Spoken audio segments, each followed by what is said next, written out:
Foreign automakers suffered steep double-digit losses. Overseas, the city of Rome narrowly escaped disaster. CBS News, Mosul. How soon will American troops be out of... Journalists convey information, act as a watchdog for society, give a voice to the voiceless, and hold the powerful accountable. It has been a deadly weekend and week for U.S. forces. In the early days of television, with Edward R. Murrow reporting, the audience held broadcast journalism in high esteem. We're impressed with the importance of this medium. We shall hope to learn to use it and not to abuse it. Later, viewers once considered CBS anchor Walter Cronkite the most trusted man in America. The enemy struck across the length and breadth of South Vietnam. With this popularity, enrollment in college journalism programs soared. Welcome to Take 30 News. I'm Tori. Today, employers can't find enough candidates who wish to report the news. So what has changed? Experts weigh in with quick reasons, from young people only consuming news from social media, stagnant pay, to increased workloads, all making it harder to find qualified applicants. I've been a GM for 10 years, and every year it seems like it gets just a little bit more difficult. A lot of them want to be on TV, but they don't want to do news. This is a wake-up call. We've got to do something differently. The best way to make local television news better is to start paying more. These experts, who we will hear from more in a moment, outline the dilemma of newsroom need, how demand now far outweighs supply for hiring young TV journalists. But Mississippi State University senior Takia Cummings bucks this trend of those not entering TV news. She was hooked after a high school class trip to CNN. That really attracted me into the television business, and ever since ninth grade, I've always wanted to do it. However, educators from numerous institutions report a downward trend in students majoring in journalism. Andrea Self teaches media writing and performance courses and taught Cummings at Mississippi State University. Self says when she started in the business, one job would have hundreds of applicants, but those numbers have dwindled considerably. We have an opening now, 2 openings for reporters. We've gotten 1 resume and reel, and it's been out there for more than a week. Former CBS News president and current Arizona State University senior researcher Andrew Hayward recently wrote a 2-part article on the newsroom recruitment crisis, which he believes represents a critical danger for the quality and ultimately the viability of local TV news. WCBI News at 6 starts now. WCBI TV General Manager Derek Rogers says one issue stems from larger markets scaling back staff while also hiring younger talent, some not prepared for the rigors of larger city TV news coverage. And I think it's a little scary because they're not ready for it, and they expect you to know a lot more than you do. I still stand behind going to a smaller or medium market where you can mess up, you can make your mistakes, and you'll be a lot better and have a better chance of being successful. For years, college broadcast programs focused on turning out reporters. So what can educators do now?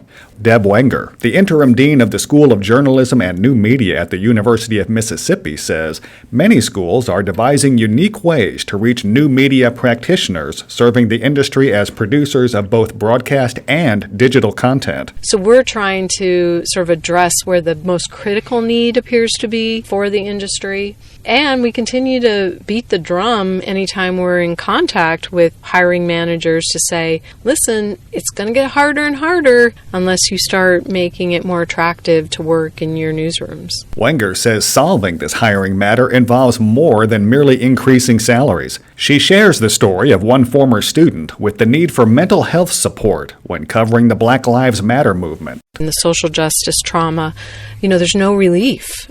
You still got to cover the story, and we need to recognize kind of the mental health challenges inherent in the work we do as well. While the pay scale has not changed much in the last 20 years, the workload has increased dramatically, according to news anchor Andrea Self. Now we've got young people coming out of school. They're carrying around live equipment, camera, tripod, and a computer and doing everything in a 6 to 7 hour period and turning multiple things a day. It's just constant, and then you add on the social media and the web. It's a lot. Self adds the audience perception of the news media has changed somewhat due to the allegations of fake news. We have been pegged now with this stigma that says that we are dishonest and we're not telling the truth and that we're just feeding you lies. And you can present them with as many facts as you want. The prevailing thought now is that you're lying and you somehow twisted it. General Manager Derek Rogers, now the president of the board of the Mississippi Association of Broadcasters, echoes the merit of increasing pay, but has a message for educators too. Educate the students on the opportunities that we have in local broadcast. So much of this stuff is going digital, and most of the students understand that and know that there are opportunities to do that. I think that's probably one solution in trying to sell the students why it's important to go and tell a story.